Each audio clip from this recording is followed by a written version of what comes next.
domingo pasado estuvimos hablando un tema que lo titulé Quien cree es quien goza. Quien cree es quien goza. Hoy vamos a ver la segunda parte de este tema.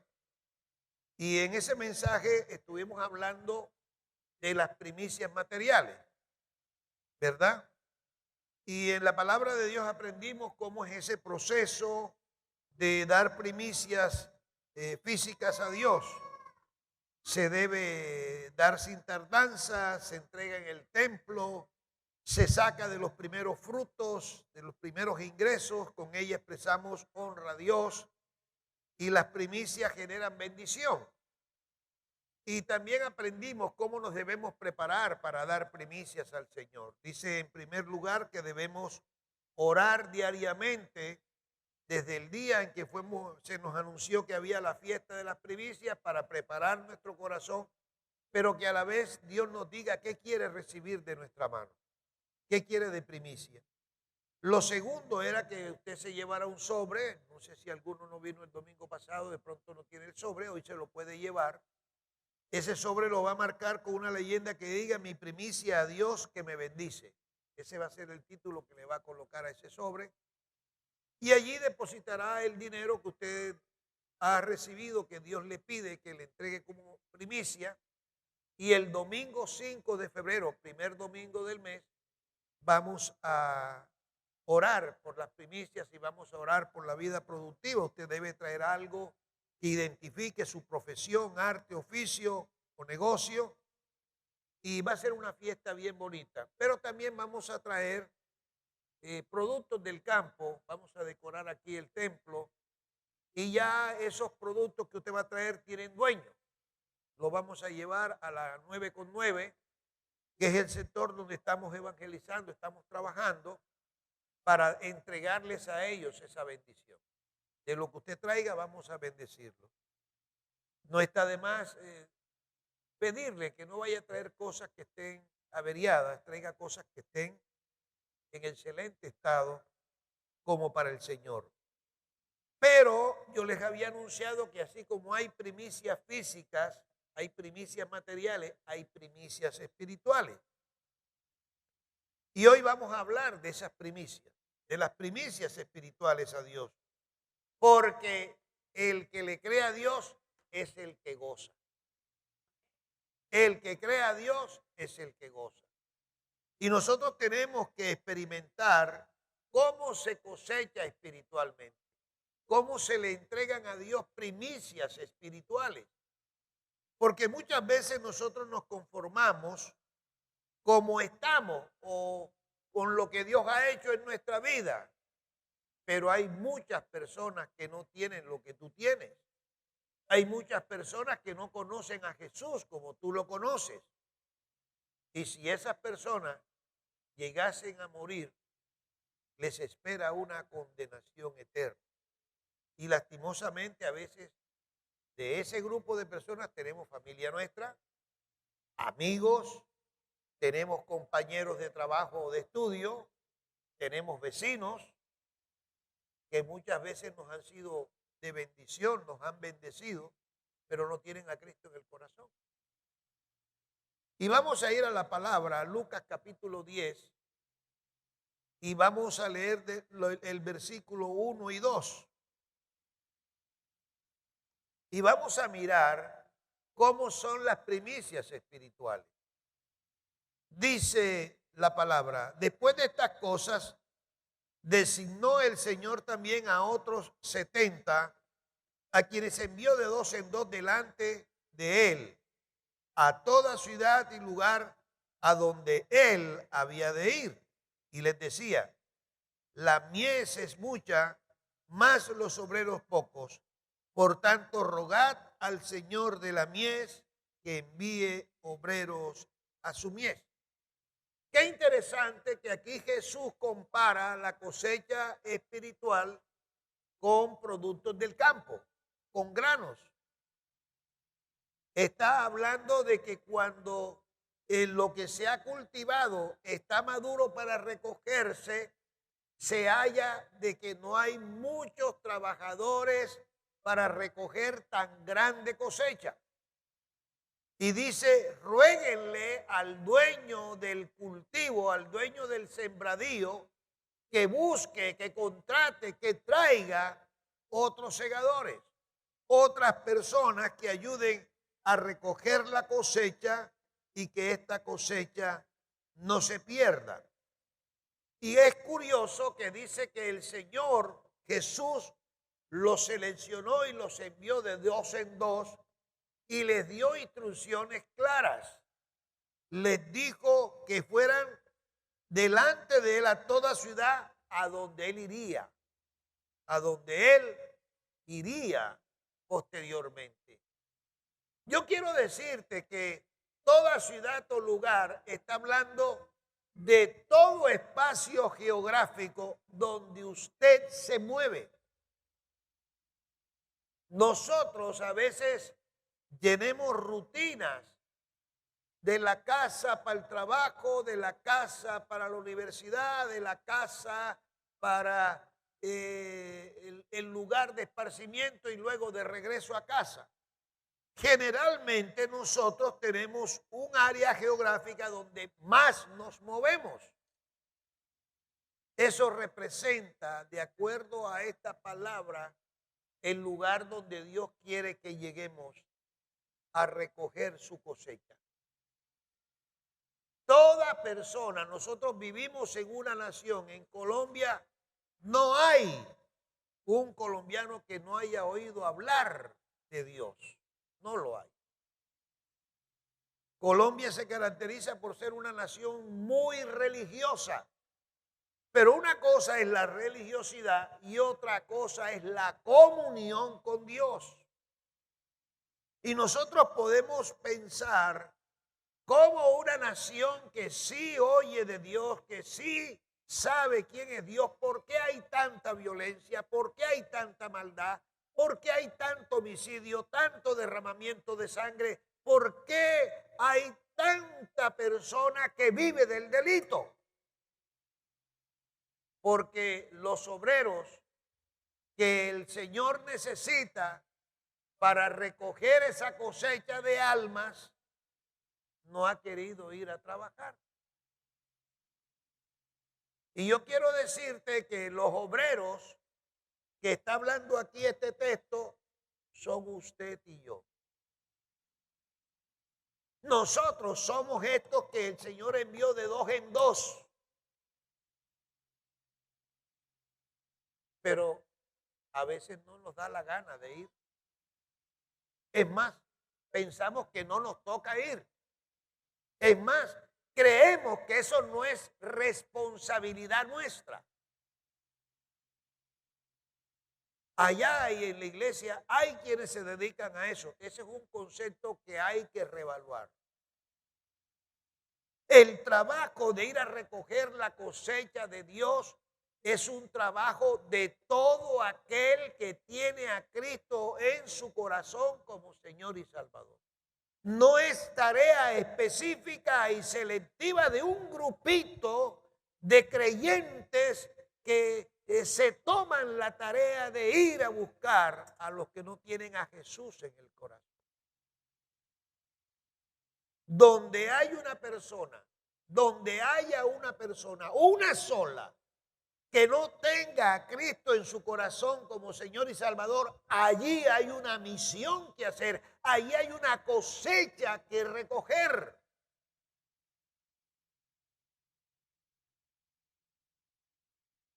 Y si ya usted tiene a Jesús en el corazón, usted es ese obrero que el Señor de la mies necesita para ir a recoger ese grano, para ir a recoger esa espiga que no tiene a Cristo en el corazón. Y a lo largo del Evangelio, Jesús a nosotros nos da claras enseñanzas acerca de la cosecha espiritual. Vayamos a Juan, capítulo 4, versículos 35 y 36. Como dice la palabra, alzad vuestra mirada, es decir, alzad vuestros ojos y mirad los campos, porque ya están blancos para la siega. Y el que siega recibe salario y recoge fruto para vida eterna. ¡Wow! Vamos a desmenuzar estos versículos. Vamos a parafrasearlo. Jesús nos está diciendo a nosotros como sus seguidores que alcemos la mirada. Si Él nos pide que alcemos la mirada, es porque la mirada la tenemos perdida. La mirada la tenemos puesta en otra cosa, en otro objetivo. La tenemos puesta en el suelo. De pronto estamos mirándonos demasiado a nosotros mismos. Estamos centrados en nuestros problemas. Estamos centrados en nuestras necesidades. Estamos centrados en los sueños que queremos alcanzar. Y no nos hemos dado cuenta que a nuestro alrededor hay un mundo de personas que no tienen a Cristo en su corazón, que Dios los mira como un fruto a recoger y que Él necesita nuestra vida para hacerlo. Alcemos los ojos, la mirada, y miremos los campos. Mira tu vecindario. Mira tu oficina donde trabajas. Mira tus jefes. Mira tus subalternos, tus empleados. Míralos. Mira tus compañeros de aula, de universidad o de escuela. Míralos. Mira tus profesores. Si no tienen a Cristo en el corazón, como tú lo tienes, tú eres el obrero escogido, la obrera escogida de Dios para que ellos sean salvos. Si eso me lo estuvieran diciendo a mí, yo gritaría amén. Eso es conmigo. Alcemos nuestros ojos. Miremos los campos. Los campos son todo lugar donde usted diariamente interactúa con otros seres humanos, con otras personas.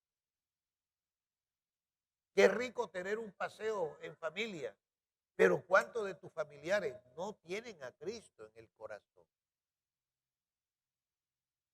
Escúcheme, no es lo mismo que alguien diga, yo creo en Dios, a que tenga a Dios adentro.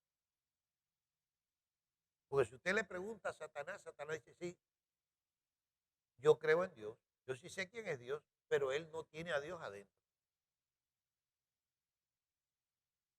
¿Nos damos cuenta? Y dice que estos lugares donde nosotros vamos ya están para recoger cosecha, están blancos para la siega. Pero trae una promesa este texto y dice, y el que siega, es decir, el obrero que recoge la cosecha, el obrero que trabaja haciendo la tarea de recoger la cosecha, recibe salario.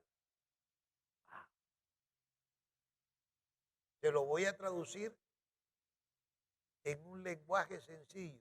Dios retribuye, remunera al que gana almas para su reino. De pronto alguno aquí estará desempleado y dirá, ay, Dios paga y paga bien. Dios paga bien. Hay un versículo en la Biblia que dice que cuando nosotros partamos de esta tierra, le vamos a entregar a Dios cuenta de lo que Él nos dio. Y algunos dicen, bueno, sí, me va a tocar darle cuenta de mi esposa, de mis hijos, de mi pareja, qué sé yo. No, Él te va a pedir cuenta de los lugares donde tú trabajaste, los lugares donde tú estudiaste, los lugares donde tú viviste. Y te va a preguntar por Carmela. Carmela. ¿Cuál Carmela, señor? La vecina esa. ¡Ay! Ni me la mencione. La chismosa del barrio. Dice ella. Yo te puse a vivir al lado de la casa de ella para que la recogieras como cosecha. Pero tú la barriste como basura. por su manera de tratar a los demás. Tremendo eso. Por eso está diciendo aquí que el que se dedica a cosechar almas, Dios le da un salario. ¿Qué significa eso? Dios da bendiciones. Dios trae bendiciones. Pregunto, ¿hay alguien aquí que quiera ser bendecido de Dios? ¿Ser bendecido por Dios? Levánteme la mano bien alto. Dedíquese a ganar almas para el reino de los cielos y Dios lo bendecirá. Dedíquese, hágalo. No tienes que renunciar a tu empleo. Sencillamente, desde el lugar donde usted trabaje, gane almas para Cristo. Y tráigaselas como una primicia, Señor. Aquí te traigo este compañero de oficina, este compañero de clase. Aquí está, Señor. Y el Señor enseguida anota que hay que pagar una remuneración, un salario. Y dice, y el que ciega recibe salario y recoge fruto para vida eterna.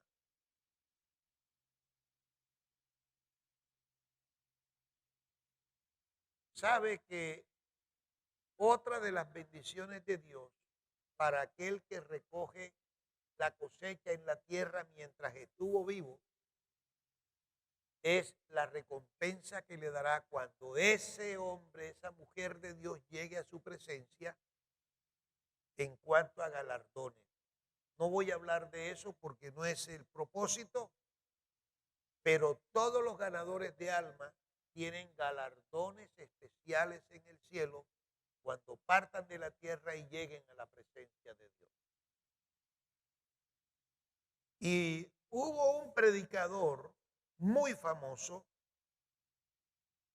Dios lo usó con mucho poder, con tanto poder que ya él, no solamente la iglesia le creció, sino que él se convirtió en un predicador de talla internacional.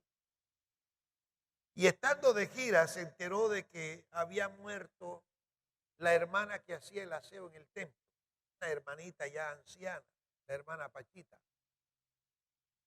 Y él lo que mandó fue un mensaje: lamento profundamente la muerte de Pachita, no puedo estar en el sepelio porque estoy en esta gira. Y bueno, enterraron a Pachita. Como 15 años después, muere el pastor. Y el hombre llega al cielo con una calculadora. Tantos cultos que prediqué, tantas campañas que hice, tanta gente que se convirtió al Señor, tan. Mi puesto debe ser a los pies del trono de Dios, porque él descubrió que eran unas escalinatas, unas escaleras, y allá arriba estaba el trono de Dios. Y lo recibe un ángel. Y el ángel lo guía y lo deja a mitad de camino. Y el hombre muy inconforme dijo: no, este ángel no sabe quién soy yo. No sabe lo que yo hice allá en la tierra. Y empezó a mirar, y de pronto ve que Pachita está 3 escalones abajo del trono de Dios. Dice: claro, yo sabía que había una equivocación. El puesto que tiene Pachita es el mío. Y empezó a gritar hasta que el ángel regresó y le dijo: ¿qué le pasa? Y mira, perdóname que te insista, tú ves a aquella hermana que está allá, aquella sierva que está allá. Ah, claro, la hermana Pachita, yo la conozco. Yo fui el pastor de Pachita. Pachita todo lo que hizo en la iglesia fue barrer el templo. ¿Cómo va a tener ella ese puesto allá? Si yo fui el predicador, yo fui la estrella. Y el ángel le dijo: lo que tú no sabes es que la unción que cayó sobre tu vida fue a causa de los ayunos y de la intercesión de Pachita por tu vida. por la oración incesante de ellas, por la salvación de las almas. Ese es el puesto de Pachita, este es el tuyo. El que tenga oídos para oír, oiga. Las fiestas que Dios estableció en el Antiguo Testamento para el pueblo de Israel apuntan en el Nuevo Testamento a una sola cosa: enseñarnos acerca de cosechar espiritualmente. Vimos el domingo pasado que hubo 3 fiestas solemnes, todas relacionadas con la cosecha. El pueblo de Israel debía observar esas fiestas todos los años, pero esas fiestas lo que están apuntando hacia el Nuevo Testamento es qué nos toca a nosotros hacer y celebrar para Dios. Las semillas para esta cosecha del Nuevo Testamento, Jesús vino a sembrarlas en los corazones de los que oyeron su mensaje, que luego él mismo y los discípulos que le acompañaron recogieron.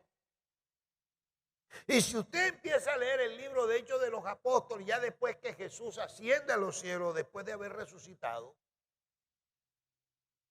y viene sobre ellos el poder, el derramamiento del Espíritu Santo en el aposento alto, y se forma un estruendo porque hubo un ruido, se estremeció la tierra con el derramamiento del Espíritu Santo sobre los que estaban en el aposento alto. Y empezaron a hablar en otras lenguas, de tal manera que Jerusalén se conmovió y la gente corrió y no sabían qué era aquello. Y se levanta un hombre que era tosco para hablar como Pedro. Y a causa de la predicación de Pedro, 5,000 personas recibieron a Cristo como Salvador. Fue la primicia de Pedro para Dios.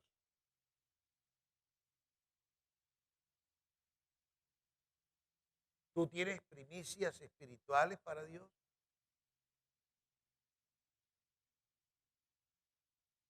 ¿Te gusta darle a Dios primicias espirituales? Hay algo que debemos nosotros considerar. En el Antiguo Testamento siempre se hace referencia a la cosecha temprana y a la cosecha tardía. Es decir, el primer fruto que se recoge de un sembradío y el fruto que se recoge terminando el ciclo de sembrado, de cultivos. Así también en la cosecha espiritual hay 2 cosechas. Está la cosecha temprana y la cosecha tardía. Vamos a la palabra, Santiago 1:18. Santiago 1:18. Dice la palabra: Él, de su voluntad, nos hizo renacer por la palabra de verdad para que seamos primicias de sus criaturas. Este texto lo que está diciendo es que Dios hizo posible, por la voluntad de Él, que nosotros, por la palabra que nos fue predicada de Jesús, pudiéramos nacer de nuevo, pudiéramos renacer y ser primicias de sus criaturas. Tú y yo fuimos en un momento dado primicia. Yo fui una primicia. Tú tienes que tener claro que en la vida espiritual, en la comunión con Dios, nosotros, nuestra vida, nuestros saltos, nuestros pensamientos, independientemente de la ocupación u oficio que tengamos, debe estar centrada en buscar la voluntad de Dios para nosotros. Juan capítulo 1, versículos 12 y 13. Hay gozo. Juan capítulo 1, versículos 12 y 13. Mas a todos los que le recibieron, a los que creen en su nombre, les dio potestad de ser hechos hijos de Dios, los cuales no son engendrados por voluntad humana, sino de Dios. Entonces, ¿a qué se refiere cuando dice a todos los que le recibieron? ¿A dónde se recibe a Jesús? En el corazón. A todos los que recibimos a Jesús en el corazón, ¿verdad? ¿Qué sucede con ellos? Nos dio potestad, es decir, nos dio el derecho legal de ser llamados hijos de Dios. ¿Dónde están los hijos de Dios aquí?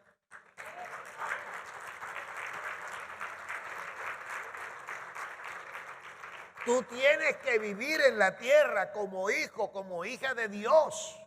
Tú no puedes seguir viviendo la vida como un mundano cualquiera.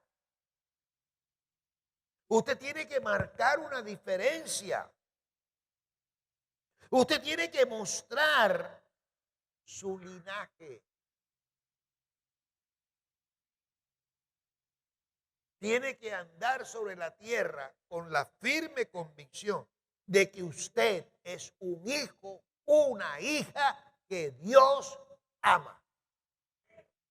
No puede ser que alguien que haya recibido, aceptado a Jesús en su corazón como Señor y Salvador, dude del amor del Padre.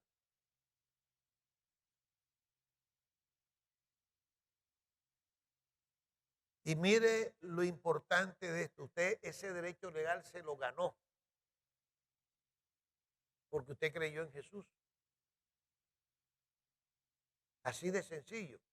Y cuando uno cree a Jesús, uno dice, yo hoy te recibo y te acepto como mi Señor y mi Salvador. Dos cosas. Jesús no solamente debe ser tu Salvador, Él debe ser tu Señor. Y eso significa dueño. Él debe ser tu único dueño. Cuando tu vida la centras en que tú eres propiedad de Jesús, tu enfoque relacional hacia el prójimo cambia. Voy a ponerles un ejemplo. Yo sé que mis hijos son propiedad de Dios, no mío. Entonces, yo soy un administrador de Dios. Así de tal manera que cuando yo parta a la presencia del Señor y me pida cuenta por lo que Él me dio, yo pueda entregar buenas cuentas. Mi esposa no es mi propiedad. Ella es propiedad de Jesús. Y cuando yo parte y me pregunta, entonces yo entregué buenas cuentas. Llegó el momento que nosotros entendamos que siendo primicias espirituales, debemos sembrar, debemos cultivar para entregar a Dios primicias espirituales. ¿Qué dice Apocalipsis 14, versículo 4? Esa es una palabra maravillosa. Y voy a tomar de este texto lo que quiero resaltar como primicia. Apocalipsis 14, versículo 4. Estos son los que no se contaminaron. Le pongo ahí puntos suspensivos. Es decir, guardaron la pureza y guardaron la santidad. Estos fueron redimidos de entre los hombres como primicias para Dios y para el Cordero. Amado hermano, amada hermana, usted es una primicia exquisita. Usted es una primicia escogida. Usted no es cualquier cosa. Aquí lo está diciendo la palabra, que usted fue redimido de entre la humanidad para presentársele a Dios ser presentado como primicia. Fresca está en mi memoria el día que a mí me hablaron de Jesús. Y yo decidí abrirle el corazón a Él. Cuando tú y yo creímos en Jesús, en aquel día en que nos predicaron o por primera o segunda vez acerca de lo que Él hizo en la cruz del Calvario, y lo recibimos en nuestro corazón como Señor y Salvador, ese día fuimos una primicia entregada a Dios. ¿Cuántos se acuerdan del día en que se convirtieron? ¿Tienes fresco en tu memoria ese evento? ¿Cómo estabas vestido ese día? Seguro me dicen. ¿Dónde estabas ese día? ¿Cuál fue, cómo se llama la iglesia donde te predicaron? ¿O el lugar donde conociste de Jesús? ¿Ya? Pregunto una cosa, ¿dónde están las primicias del Padre aquí? Ay, aquí no hay primicia. Tú fuiste primicia, tú eres una primicia. ¿Dónde están las primicias? Entonces, fíjate, tú no sabías que eras una primicia espiritual. Gózate, alégrate. Ahora, saber que soy una primicia, pues el día de que me convertí al Señor, ¿es todo lo que hay que hacer? ¿Es todo lo que hay que vivir? ¿Eso es suficiente y ya? No, no, eso no es suficiente. Hace un instante te dije, ¿por qué hay tanta maldad en la tierra? ¿Por qué hay tanto pecado? ¿Por qué hay tanta disolución?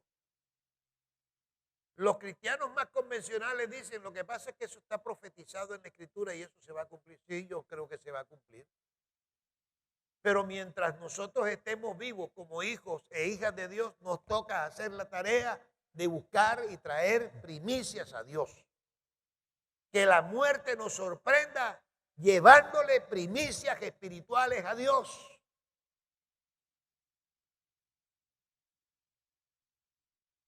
Hay una oración en mi corazón permanente al Señor. Señor, si tú me tienes a mí para llegar a una edad avanzada, yo no quiero ser un viejo enclenque. Yo quiero ser un viejo vigoroso, con mi mente en orden, capaz de predicar de Cristo. Si no va a ser así, recoge.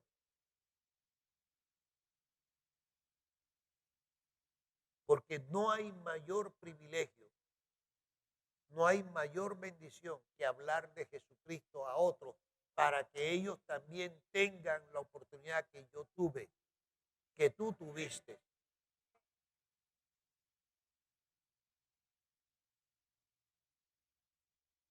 El mundo está así porque nosotros hemos olvidado una tarea que nos dejó Jesús.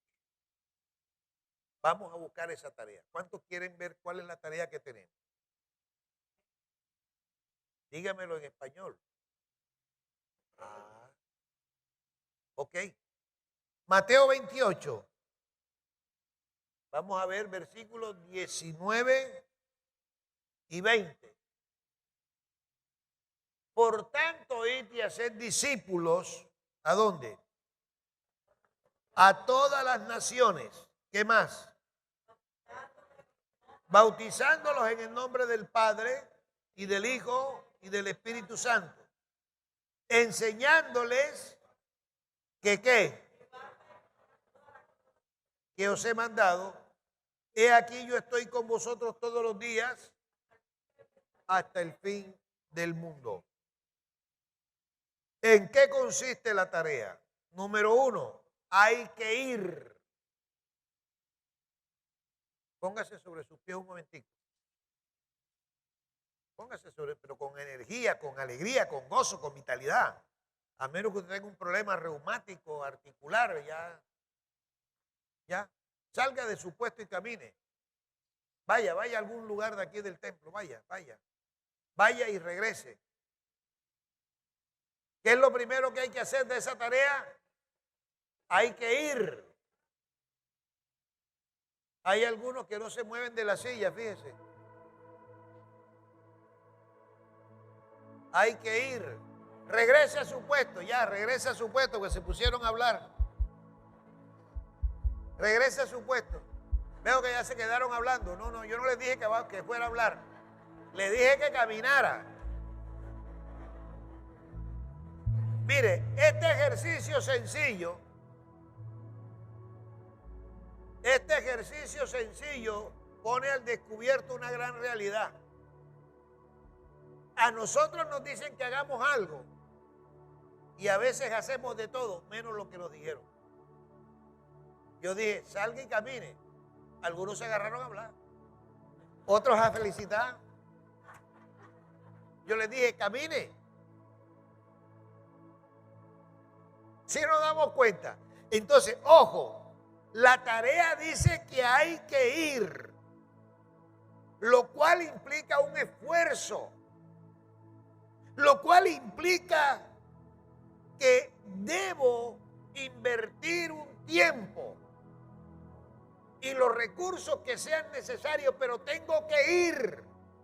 La gente no va a llegar a buscarme, yo tengo que ir a ellos. Tú tienes que ir a ellos. La gran noticia es que ellos están a unos pasos de tu escritorio. Están a unos pasos de tu puerta de vivienda, porque son parte de tu vecindario. Los tienes a un clic, porque son familia tuya, pero tienes que ir por ellos. Entonces, lo primero que hay que hacer con esa tarea, siéntate por favor, es ir. Hay que ser diligentes para ir. Ahora, ¿ir a qué? Sí, bueno, tengo que ir a ellos. ¿Y qué? Hay que ir a ellos para hablarles de Jesús. Para hablarles de lo que Jesús hizo por él o por ella en la cruz de Calvario. Y hay que ir a ellos para que se conviertan en discípulos, como tú te convertiste una vez en discípulo de Jesús. Tú y yo fuimos ganados con una predicación y nos hicimos discípulos de Jesús.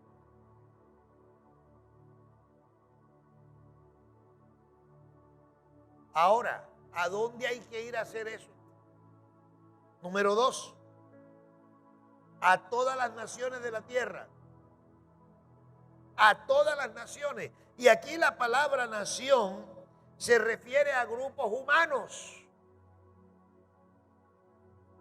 No está diciendo que tienes que coger por otro país. Aquí mismo, empieza por aquí mismo. Y he sido enfático en decirte que esta nación es tu vecindario, esta nación es la empresa donde trabajas, esta nación es la universidad donde estudias, el lugar donde tú te desempeñas. Esa es la nación a donde debes ir.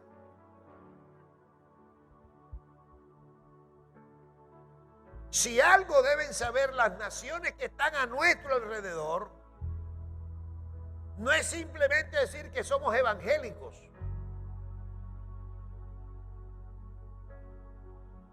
sino que puedan decir de ti y de mí que definitivamente somos distintos, diferentes, pero agradables.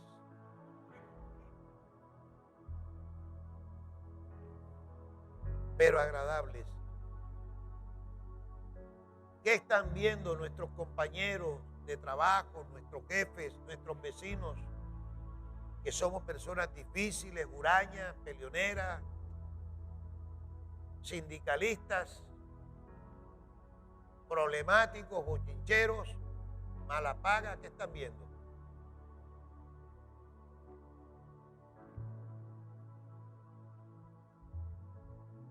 cuando uno va a hacer la tarea, tiene que ir en el nombre de Jesús. Esto no es como los tiempos modernos, corta y pega. Esto implica esfuerzo, implica tiempo.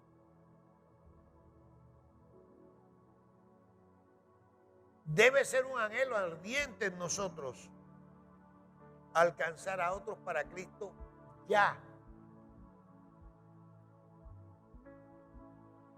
Y aquí juega un papel importante para hacer la tarea. ¿Cómo está nuestro nivel de comunión con Dios?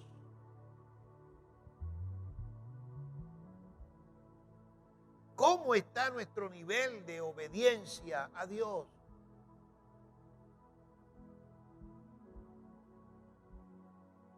Es importante para nosotros entender algo. Donde haya una persona sin Cristo en el corazón, tenemos una misión que hacer.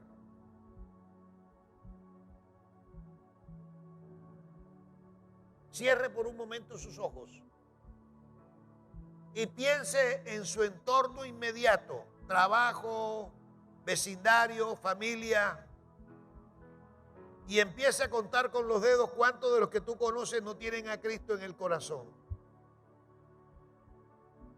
¿Será 1? ¿Serán 2? ¿Serán 3? ¿Serán 4? ¿Serán 10? Y allí con los ojos cerrados, de los que tú te acuerdes, vas contando con los dedos y las manos levantadas. Cada dedo tuyo va a representar una persona de esas. Y aquí vas a empezar hoy a hacer la tarea y le vas a decir: Señor, voy a ir por ellos.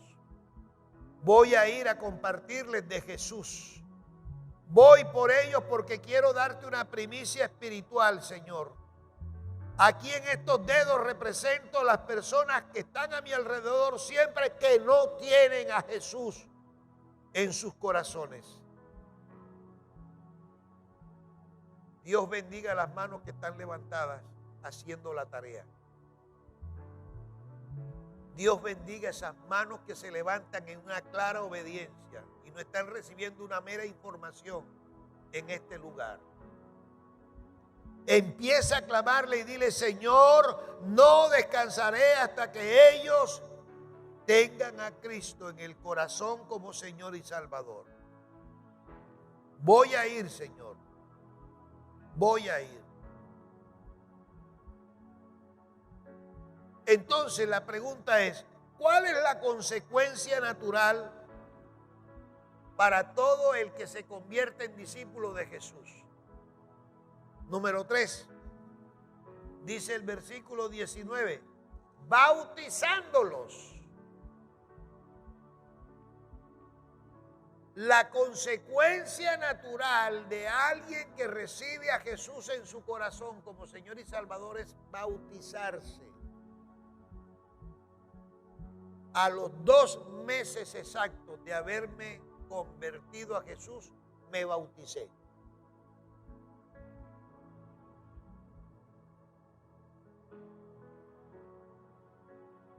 Yo no entiendo cómo hay personas que dicen que tienen a Cristo en el corazón, llevan 5 años asistiendo a una iglesia y todavía hay que no están preparados para bautizarse. ¿No le han creído a Jesús? La consecuencia natural de uno haber creído de corazón es el bautismo. Es el bautismo. La Biblia nos dice: cuando dejes de ser malgeniado, cuando dejes de ser bocón, cuando dejes de ser peleonero, bautízate. La Biblia nos dice eso. ¿Creíste? Bautízate. ¿Por qué? Porque el bautismo es una señal externa de lo que internamente está ocurriendo en mi vida.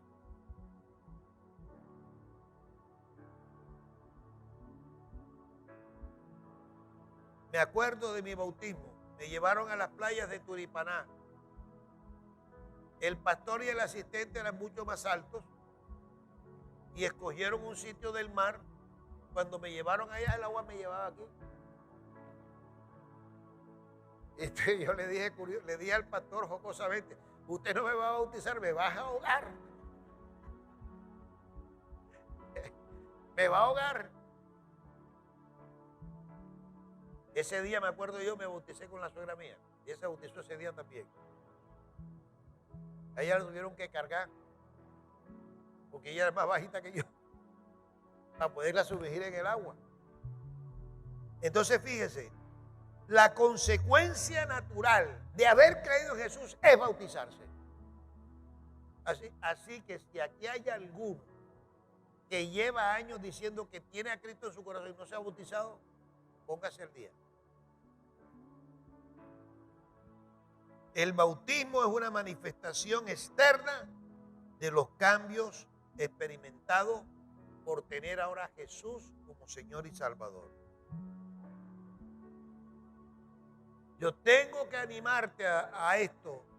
El creyente, el cristiano debe crecer espiritualmente. Y el primer escalón para crecer es el bautismo. El bautismo. Y hay algo especial en el bautismo porque en la simbología, cuando uno es sumergido en el agua a semejanza de la sepultura de Cristo, uno está diciendo que está muriendo a la vida de pecado.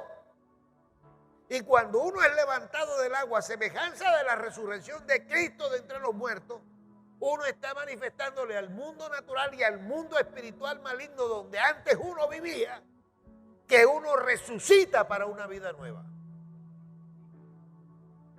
Por eso es importante el bautismo.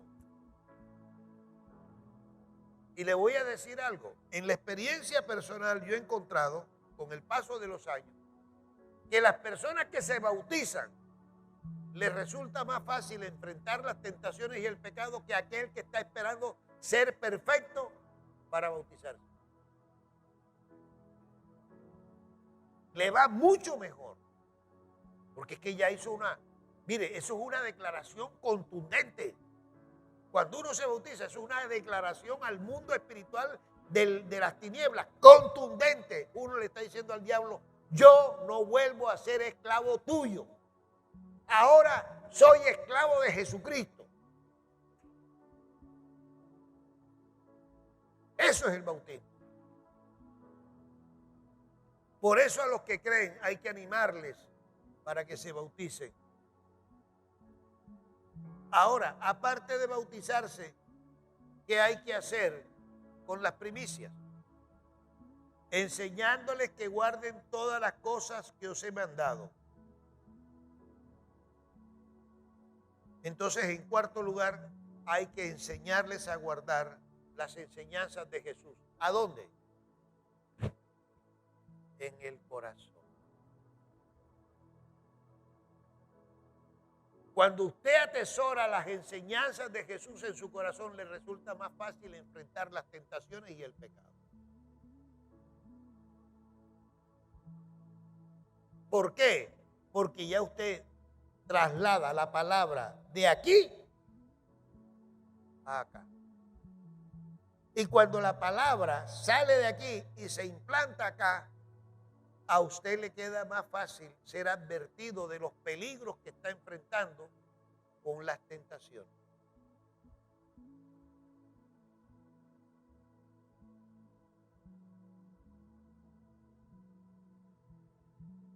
Y ser discípulo de Jesús es una labor que ocupa el resto de nuestra vida hasta que partamos a su presencia.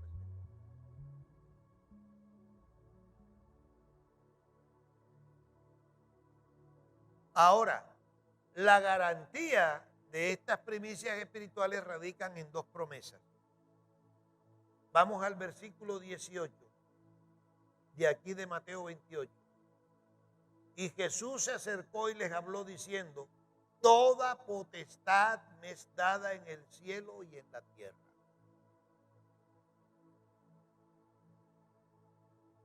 Es decir, Jesús tiene toda autoridad dada por el Padre en la tierra y en el cielo.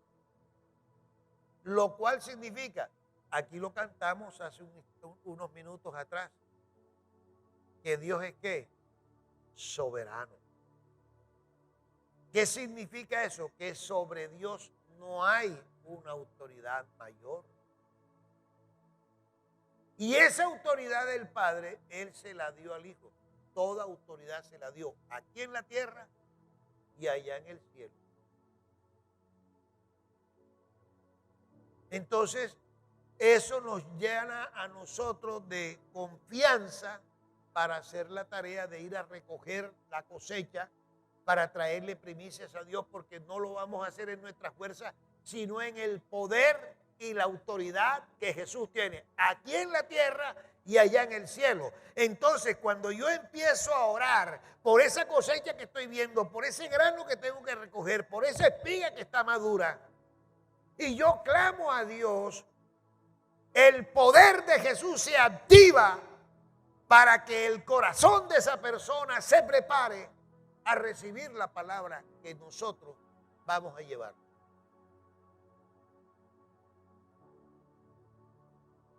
¿Se da cuenta cómo es el trabajo? Es sencillo. Nosotros lo que tenemos es que creer y orar, obedecer lo que dice aquí. Yo voy, Señor, Pedrito Pérez, tú sabes lo que Pedrito Pérez ha sido, Señor. Tú sabes lo que hay en su corazón. Tú sabes aquí, tú sabes allá. Yo lo levanto, voy por Pedrito Pérez. Esa cosecha, esa primicia me la gano yo y te la voy a presentar. Y mientras tú estás orando por Pedrito Pérez, el poder que tiene Jesús sobre la tierra y sobre el cielo se activa en Pedrito Pérez para derribar todo argumento y toda resistencia al evangelio. Así funciona. Entonces, si tenemos esa promesa de que el que tiene todo el poder en la tierra y en el cielo es el que nos manda, la tarea está garantizada. Porque nosotros no vamos a convencer a nadie. ¿Quién es el que convence de pecado? El Espíritu Santo. Cuando oramos para hacer la tarea, sustentados en el poder y autoridad que Jesús tiene sobre la tierra y sobre el cielo, una consecuencia natural es que se activa el poder del Espíritu Santo, que es el que provoca el convencimiento en los corazones de que necesitan a Jesús como Salvador de sus vidas. Y lo segundo, en la parte final del versículo 20 dice, y he aquí, yo estoy con vosotros todos los días hasta el fin del mundo. ¿Qué significa esto? Que cuando nosotros vamos a buscar esa cosecha, a recoger esa cosecha, ¿quién va con nosotros? No te oigo. No, el Espíritu Santo no. Jesús. Jesús va con nosotros a recoger lo que es suyo.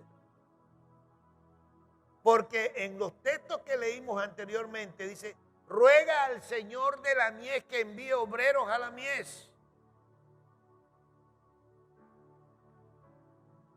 Y que yo sepa, todo dueño de un cultivo, cuando se va a recoger la cosecha, no se pierde del panorama. Él va y está presente en la recolección de la cosecha. Así que cuando vamos en obediencia a lo que se conoce como la Gran Comisión, quien va con nosotros es el dueño, Jesús. Y cuando esas personas se convierten, esa es tu primicia para el Padre. Padre, en el nombre de Jesús, aquí está la primicia de Pedrito Pérez. ¿Cuántos quieren entregarle a Dios primicias espirituales? Entonces, escúcheme bien lo que le voy a decir. No se mueva ni por emoción, ni porque después dice, el pastor se va a dar cuenta que yo no estoy en esa. No. todo aquel, ojo, que honesta y sinceramente quiere empezar a traerle a Dios primicias espirituales, se va a colocar en pie. El que de verdad, verdad lo quiere hacer, el que de verdad, verdad ha entendido este mensaje, póngase sobre su pie.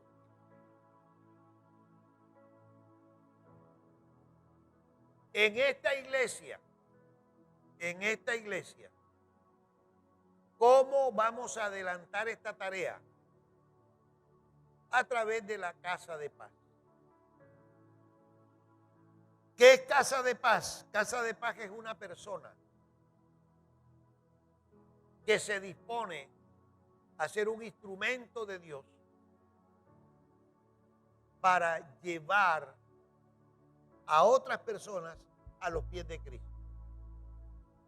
¿A través de qué? De actos de cuidado. ¿A través de qué? De enseñarles el amor de Dios.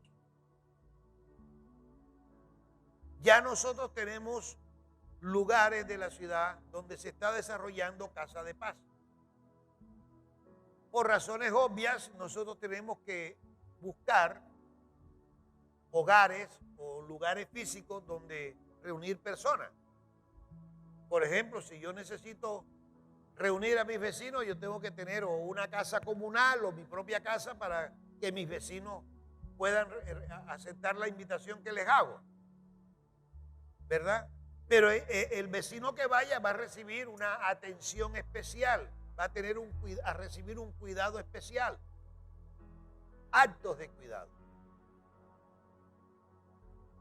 Entonces, con los que están en pie vamos a orar.